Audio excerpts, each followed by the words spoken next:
ولا تلقوا بأيديكم إلى التهلكة وأحسنوا. Subscribe to this channel and share among your friends for more religious, knowledge-rich and historic lessons, durus and tafsir. السلام عليكم ورحمة الله وبركاته.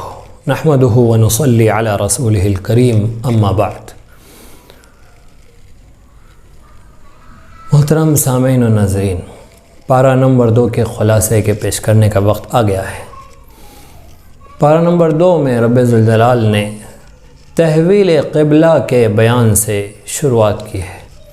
تحویل قبلہ جو کہ رسول اکرم صلی اللہ علیہ وسلم کی دیرینہ خواہش تھی۔ رسول اکرم صلی اللہ علیہ وسلم ایک زمانے سے چاہتے تھے کہ کعبۃ اللہ جو ملت ابراہیمی کا شعار ہے، پہچان ہے، وہ پھر سے قبلہ بن جائے۔ رسول اکرم صلی اللہ علیہ وسلم اللہ رب العزت کے حضور دعا میں تحویل قبلہ کے سلسلے میں اپنی خواہش کا اظہار نہیں کرتے تھے، اس سوچ، اس احساس کے ساتھ کہ پتہ نہیں اللہ رب العزت کی منشا، اس کا فیصلہ قبلے کے تحویل کا نہ ہو۔ اس لیے رسول اکرم صلی اللہ علیہ وسلم کی خواہش دل میں تھی اللہ رب العزت کے فیصلے پر امتثال، پامردی، ثبات قدمی، یہ رسول اکرم صلی اللہ علیہ وسلم کے پہچان میں سے، رسول اکرم صلی اللہ علیہ وسلم کی عمدہ صفات میں سے ہے۔ رسول اکرم صلی اللہ علیہ وسلم نے اس خواہش کا اظہار اللہ رب العزت کے حضور نہیں کیا، لیکن مدینہ منورہ جانے کے بعد آپ نے 16 مہینے تک بیت المقدس ہی کی طرف رخ کر کے نماز ادا کی۔ اللہ رب العزت نے آپ کی اس خواہش کو قبول فرمایا اور قبلے کی تحویل کا فیصلہ فرمایا۔ سورۃ البقرہ کی ان آیتوں میں جو دوسرے پارے کی شروعات میں ہے، اسی مضمون کو اللہ رب العزت نے بیان فرمایا کہ اللہ رب العزت نے قبلے کو بدل دیا، کعبۃ اللہ کی طرف کر دیا، جو کہ ملت ابراہیمی کا پرانا قبلہ تھا۔ منافقین، کفار نے تو بہت سارے مضامین اس سلسلے میں گھڑے، بہت ساری باتیں کی، لیکن یہود اس مخالفت میں سب سے آگے تھے کہ یہ کس نے ان کے قبلے کو بدل دیا ہے؟ جس طرف یہ رخ کر کے نماز پڑھا کرتے تھے، اب ان کا رخ کس نے پھیر دیا ہے؟ اللہ رب العزت نے صاف طور پر بیان فرما دیا کہ یہ مشرق و مغرب کی سمت اصل نہیں ہے، تمام سمتیں، تمام جہتیں اللہ رب العزت ہی کی ہے۔ اللہ کو اختیار ہے جس سمت اور جس جہت کو چاہے اللہ رب العزت قبلہ بنا دے۔ پہلے وہ قبلہ تھا بیت المقدس کا اللہ کے حکم سے، اب کعبۃ اللہ قبلہ بن گیا ہے اللہ ہی کے حکم سے۔ اور اصل جہت اور سمت کی طرف سر جھکانا نہیں ہے، بلکہ اصل دل جھکانا ہے اللہ کے حکم پر۔ اللہ کے حکم سے بیت المقدس قبلہ تھا، اللہ کے حکم سے کعبہ قبلہ ہے، تو اصل اللہ کا حکم ہے، سمت و جہت اصل نہیں ہے۔ چنانچہ اللہ رب العزت نے اس مضمون کو جب مکمل کیا تو فرمایا کہ اصل حکم ہے اللہ کا، جس کی اطاعت، جس کی فرما برداری اور تابعداری کرنا ہے، نمازوں کا قائم کرنا، زکوٰۃ ادا کرنا، اور مساکین اور غربا اور یتیموں کی مدد و اعانت و نصرت کرنا۔ غرض یہ کہ وہ سارا دین جو زندگی کے تمام شعبوں پر محیط ہے، جس میں معاملات بھی ہے، جس میں معاشرت بھی ہے، جس میں اخلاقیات بھی ہے، جس میں غریبوں، مسکینوں، ناداروں، ستم گروں جن پر ستم ہوا ہے، ان لوگوں کی مدد و نصرت و اعانت کرنا، اپنے دل کو رب ذوالجلال کے حکم کے آگے جھکا دینا ہے۔ اصل دین یہ ہے، سمتوں کی طرف جھکنا اصل نہیں ہے۔ اس طرح سے اس مضمون کو مکمل کیا۔ پھر اللہ رب العزت نے اس کائنات کے نظام عدل کے ایک خوبصورت تصور، ایک خوبصورت عمل، قصاص کو بیان فرمایا کہ اللہ رب العزت نے اس کائنات کو عدل کے ساتھ چلایا ہے۔ اگر ظالم کا ظلم عروج پر پہنچ جائے، بڑھتا ہی چلا جائے، وہ قتل کے در پہ ہو جائے اور مقتول اور مظلوم ظلم سہتا ہی چلا جائے تو عدل ختم ہو جائے گا۔ اللہ رب العزت نے عدل کے قیام کے لیے قتل کے بدلے میں قصاص رکھا ہے کہ جب مقتول قتل ہو جائے تو قاتل کو بھی اس کے بدلے میں قتل کر دیا جائے، پھر وہ قاتل مال میں، اسباب میں، عہدے و منصب میں، خاندان میں کتنا ہی اونچا و بلند ہو مقتول سے، لیکن یہاں کوئی فرق نہیں ہوگا، مقتول کے بدلے میں قاتل کو ضرور قتل کیا جائے گا۔ یہی عدل ہے، یہی انصاف ہے۔ اگر مقتول کے ورثہ دیت لینے پر راضی ہو جائے، معاف کر دے تو یہ احسان ہوگا، لیکن انصاف یہ ہوگا کہ قاتل کو قتل کیا جائے۔ اور قصاص میں اللہ نے حیات رکھی ہے، وَلَكُمْ فِي الْقِصَاصِ حَيَاتٌ يَا أُولِي الْأَلْبَابِ۔ کیسے حیات ہے؟ جب قتل کرنے والے، قتل کا ارادہ رکھنے والے کو اس بات کا یقین ہوگا کہ یقیناً اس کے بدلے میں مجھے قتل کیا جائے گا، تو اس کا ہاتھ قتل کرنے سے کانپ جائے گا۔ دونوں کے لیے زندگی ہے، قاتل اور مقتول اور دونوں کے خاندان، بلکہ پورے معاشرے کے لیے قصاص کی اس خوبصورت عمل کے اندر زندگی رکھی ہے کہ سارا معاشرہ ظلم سے محفوظ ہوگا کہ پتہ نہیں ظلم کا یہ انجام کہاں پہنچے اور کہیں کسی کا قتل نہ ہو جائے جس کے نتیجے میں قصاص رکھا جائے۔ لہذا قصاص کے عمل کو بیان کیا، اور اسلام کا عمل ہی ایسا خوبصورت ہے کہ اسلام کا قتل بھی خوبصورت ہے، اس میں بھی خیر ہے۔ اسلام کے لیے، اللہ کے لیے جو نفرت کی جائے اس نفرت میں بھی خوبصورتی ہے، اللہ کے لیے جو محبت کی جائے اس میں بھی خوبصورتی ہے، تو اسلام سراپا خیر ہے۔ لہذا قصاص کی حیات کو بیان کیا گیا۔ اس کے بعد اللہ رب العزت نے روزوں کے عمل کو بیان کیا کہ اللہ رب العزت نے مسلمان، عاقل، بالغ مرد و عورت پر روزے فرض کیے ہیں۔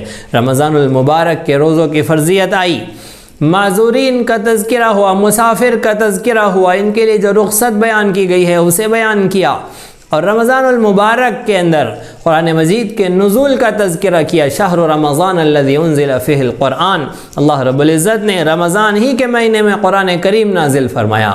اسے ہدایت، انسانیت کی ہدایت کا سبب، حق و باطل کے درمیان فرقان، واضح فرق کرنے والا کلام قرآن مجید کا تعارف کرایا گیا۔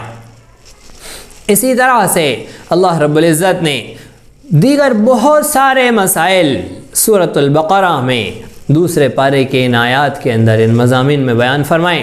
بہت سارے احکامات کا تذکرہ ہوا، نکاح کا تذکرہ ہوا، اسی طرح سے طلاق کا تذکرہ ہے، طلاق کے بعد میں مطلقہ کی عدت کا تذکرہ ہے۔ مطلقہ الگ الگ قسم کی ہوتی ہے، ایک مطلقہ وہ ہوتی ہے جو نابالغہ ہے، جس کا حیض ہی شروع نہیں ہوا ہے، تو کیسے متعین کی جائیں گی عدت؟ لہذا ایک مطلقہ نابالغہ ہے، ایک بوڑھی مطلقہ ہے، بوڑھی ہو گئی ہے، جس کا حیض بند ہو گیا ہے، اب اس کی عدت کیسے شمار کی جائیں گی؟ اسی طرح سے ایک مطلقہ حاملہ ہے، اس کی عدت کیا ہوں گی؟ غیر حاملہ کی عدت کیا ہوں گی؟ متوفی عنہا زوجہا، جس عورت کے شوہر کا انتقال ہو گیا ہے، اب اس کی عدت کیا ہوں گی؟ غرض یہ کہ یہ طلاق اور عدت کے مسائل اپنے اپنے موقع کے حساب سے اور مطلقاؤں کی الگ الگ قسموں کے اعتبار سے اس کی عدتیں الگ الگ ہوتی ہے۔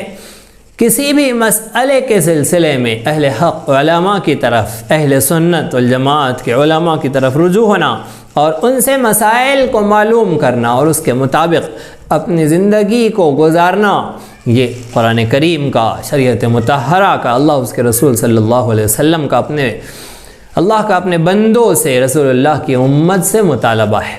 اسی طرح شراب کا تذکرہ کیا گیا، شراب کی حرمت و شناعت کو بیان کیا گیا کہ شراب کے اندر خیر سے زیادہ شر ہے، اس کے نقصانات زیادہ ہے، لہذا شراب حرام ہے، شراب سے بچا جائے، امت شراب سے اپنے آپ کو محفوظ رکھے۔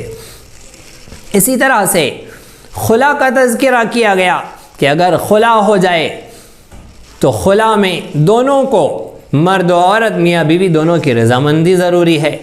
اسی طرح سے جو مہر شادی کے اندر شوہر دے دے، اس مہر کو واپس لے لینا جائز قرار نہیں دیا گیا، لیکن خلا کے موقع پر اسے واپس لینا بھی جائز قرار دیا۔ خلا کے بھی مستقل مسائل ہے جن کا علم حاصل کرنا، جنہیں معلوم کرنا یہ امت مسلمہ کے لیے ضروری ہے۔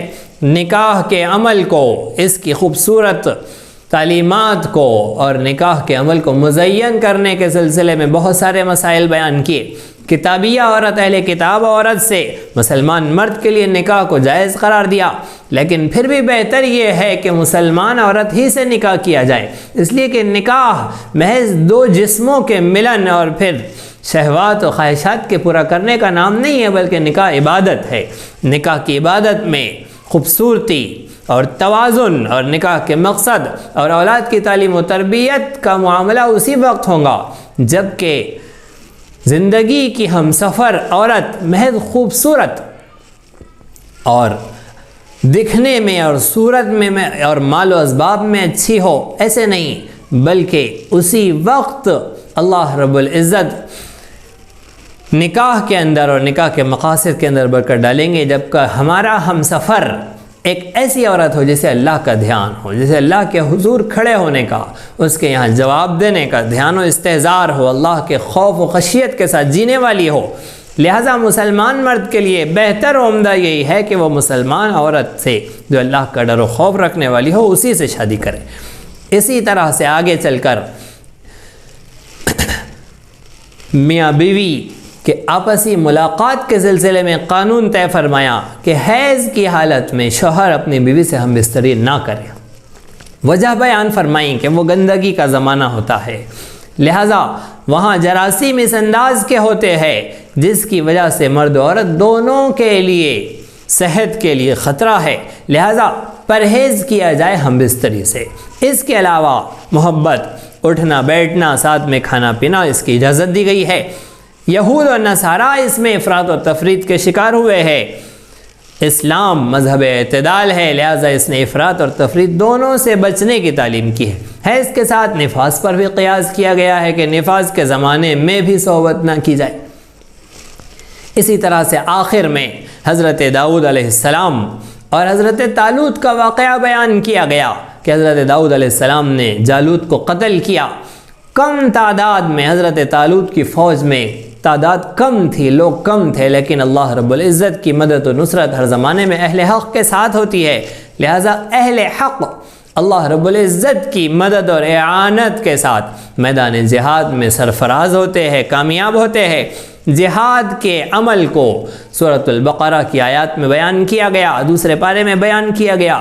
جہاد کو صاف طور پر سمجھ لینا چاہیے کہ اللہ رب العزت کی طرف سے ایک ایسی عبادت امت مسلمہ پر فرض کی گئی ہے جس کے ذریعے سے مسلمان اللہ کے، اس کے رسول کے، اسلام کے اور مسلمانوں کے دشمنوں کے دلوں میں مسلمانوں کا رعب پیدا کرتے ہیں، اور اس کے ذریعے سے مسلمان امن اور سلامتی اور عافیت کے ساتھ اللہ رب العزت کی عبادت کرتے ہیں، اور ساری دنیا امن اور سلامتی اور عافیت کے ساتھ اسلام کو سمجھنے کی کوشش و فکر کرتی ہے اور انہیں موقع ملتا ہے۔ جہاد کے ذریعے سے ظلم کا خاتمہ ہوتا ہے، امن اور سلامتی قائم ہوتی ہے۔ جہاد کا اصطلاحی معنی سمجھ لیجئے کہ جہاد اللہ کی راہ میں اللہ کے کلمے کو بلند کرنے کے لیے تیر اور تلوار سے لڑنے کا نام ہے، دشمنوں کے مقابلے میں قتال کا نام ہے۔